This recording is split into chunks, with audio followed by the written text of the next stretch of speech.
Assalamualaikum warahmatullahi wabarakatuh. Alhamdulillah.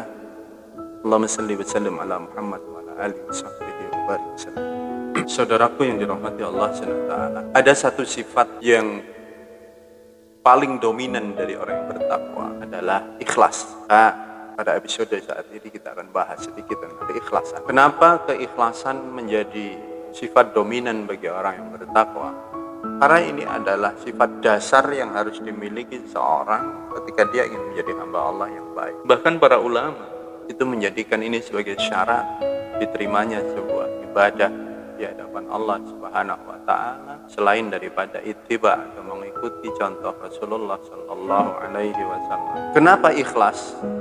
Karena segala perbuatan itu tergantung niat seseorang.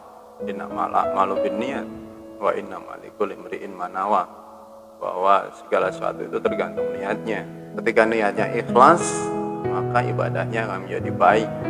Kalau niatnya tidak ikhlas, maka itu akan menjadi sebuah sia-siaan saja di hadapan Allah Subhanahu wa taala. Pertanyaannya adalah, apa yang dimaksud dengan keikhlasan itu? Secara sederhana saya akan menyampaikan bahwa ikhlas itu adalah kemampuan kita melepaskan dari segala gangguan-gangguan yang ada dalam diri kita, sehingga gangguan itu menyebabkan kita jauh dari Allah Subhanahu wa taala. Itu makna keikhlasan. Maka ikhlas itu berasal dari kata akhlasa yukhlisu, yang artinya adalah melepaskan, memurnikan, memerdekakan diri dari segala keburukan. Jadi ikhlas itu adalah sebuah proses. Tidak ada orang yang tiba-tiba ikhlas, tidak ada, dan mengatakan saya ikhlas, itu tidak ada, karena itu adalah proses. Contoh kasus, ada orang yang mengatakan begini, Ustaz, saya ini mau sholat tahajud berat. Kemudian ditanya, tapi tahajud kan? Iya, tapi saya tetap tahajud Ustaz, walaupun berat banget. Ya, itulah salah satu keikhlasan. Karena keikhlasan ketika kita mampu melawan, memerdekakan diri dari segala gangguan-gangguan. Ketika kita berat bersedekah, berat banget ini.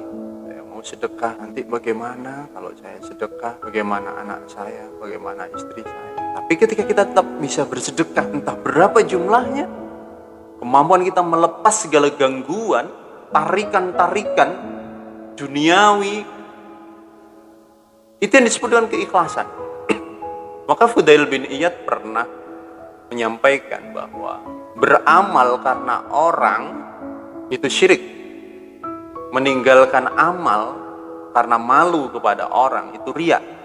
Pernyataan ini mungkin agak sedikit membingungkan buat kita, tapi ini begitu dalam ketika kita maknai bahwa ketika kita beramal itu karena orang lain, pengen dilihat orang, itu syirik. Karena gayah kita, tujuan kita bukan Allah, tapi ingin dipuji seorang. Dan amalan untuk selain Allah itu yang disebut dengan syirik. Tapi ketika kita meninggalkan sebuah perbuatan baik karena malu dari orang lain, itu yang disebut dengan riya. Nah, maka ikhlas adalah ketika dalam kondisi tarikan-tarikan duniawi itu hadir pada diri kita dan kita mampu melepaskannya. Dan kita bermohon kepada Allah agar kita diberikan keikhlasan. Itulah yang disebut dengan keikhlasan. Karena ikhlas itu proses. Dan ending daripada keikhlasan adalah ketika kita nanti sudah menghadap Allah SWT, ketika semua sudah terlepas dan hanya kalimat La ilaha illallah yang kita ucapkan di akhir hayat kita. Maka man akhiru kalami La ilaha illallah dakhala al-jannah. Yang akhir hayatnya mengucapkan kalimat La ilaha illallah, maka dia akan masuk surga. Inilah ending daripada keikhlasan. Karena keikhlasan itu adalah proses. Maka menggunakan kata akhlasa yukhlisu, mengikhlaskan, memurnikan. Nah, maka sifat orang yang bertakwa adalah kemampuannya memerdekakan diri dari segala gangguan-gangguan yang dapat menyebabkan dia terhambat dalam mendekatkan diri kepada Allah Subhanahu wa ta'ala. Maka ketika dia mampu berbuat ikhlas, segala perbuatan dirinya yang dia lakukan, besar atau kecil, itu bernilai. Perbuatan kecil akan menjadi besar di hadapan Allah ketika dia ikhlas. Seperti dalam sebuah riwayat dikatakan, ittaqun nar walau bisyikit tamrah. Takutlah kamu dengan api neraka walaupun hanya dengan sebesar bisyikit tamrah, separuh daripada biji korma. Kecil nilainya. tapi bisa menyelamatkan dia dari siksa api neraka. Kenapa? Karena dia ikhlas. Ada cerita dari Bani Israel ketika ada seorang wanita yang memberi minum anjing, kemudian dia dibebaskan dari siksa api neraka karena amalannya itu. Kenapa? Karena dia ikhlas karena Allah Subhanahu wa taala. Tapi ada 3 golongan orang yang dimasukkan ke dalam neraka walaupun amalannya itu di hadapan manusia begitu luar biasa baiknya. Siapa mereka? Yang pertama adalah syuhada, yaitu orang yang dianggap manusia sebagai orang yang mati syahid, pejuang, berperang di jalan Allah Subhanahu wa taala. Tetapi karena dia berjuangnya bukan karena Allah, tapi ingin disebut pahlawan, maka dia masuk neraka. Ya Allah, hanya karena masalah ikhlas, masalah hati. Amalannya benar, tapi keikhlasannya tidak benar. Yang kedua siapa? Al-Qurama, para dermawan. Amalannya bagus, dia berderma sih banyak sekali. Ya, begitu luar biasa dia berderma. Tapi ternyata ketika di akhirat dia dimasukkan ke dalam neraka. Kenapa? Masalahnya masalah keikhlasan. Dia berderma bukan karena Allah, tapi karena dia berderma karena hanya ingin disebut dermawan. Ketika kita bersedekah, apa niat kita? Ingin disebut dermawan kan? Ketika kita bersedekah kemudian dipoto, selfie, kemudian kita upload, niat kita karena apa? Karena ingin dipuji orang atau karena apa? Mari cek hati kita. Karena Allah itu tidak melihat amal kita. Sebenarnya yang paling utama Allah melihat hati kita. Amal kita akan dilihat Allah ketika hati kita benar. Tapi pun tidak bisa kita katakan hati saya ikhlas tapi saya nggak beramal. Nah, itu juga salah. Yang terakhir adalah Al-Qari, orang yang membaca Al-Quran, hafid, hafal Al-Quran. Dalam pandangan manusia dia masuk surga, tapi ternyata dia masuk neraka. Kenapa? Karena dia membaca Al-Quran karena ingin disebut qari. Dia menghafal Al-Quran karena ingin disebut hafid. Kalau dia nggak disebut qari, nggak disebut hafid, dia tidak terima.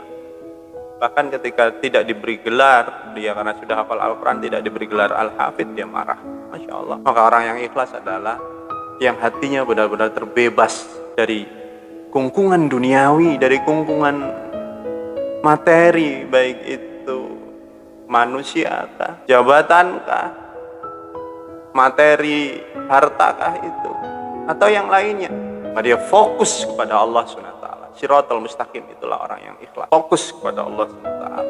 Itu yang disebut dengan keikhlasan. Yang mereka hanya beramal untuk Allah Subhanahu wa taala. Maka ciri orang yang bertakwa yang pertama, yang paling utama adalah keikhlasan. Karena mereka tidak akan pernah kecewa dalam beramal, walaupun dia sudah berjuang tapi tidak dihargai oleh manusia, karena harapan dia hanyalah penghargaan dari Allah. Ketika dia mendidik manusia, kemudian yang dididik tidak berterima kasih kepadanya, dia pun tidak kecewa karena dia mendidik karena Allah, bukan karena manusia.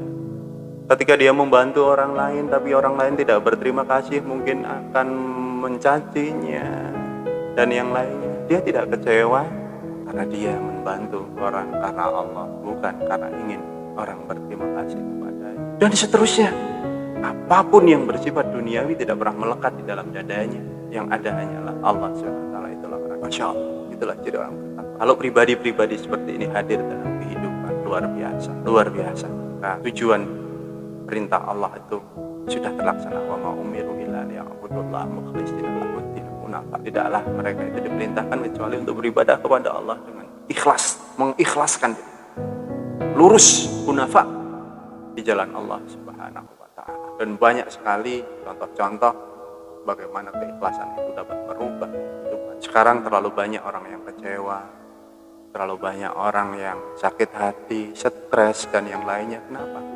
Karena ada masalah keikhlasan di dalam dirinya. Banyak mungkin yang ingin menjadi pejabat, kemudian tidak jadi, sudah mengeluarkan uang banyak, membantu orang, tapi ternyata nggak jadi, kemudian dia stres. Banyak guru yang marah-marah karena mungkin muridnya tidak berterima kasih kepadanya, dan seterusnya.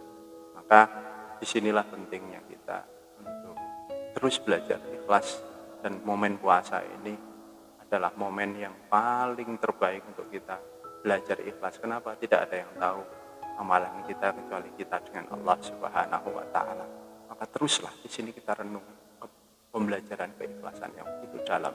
Itu mungkin yang saya sampaikan.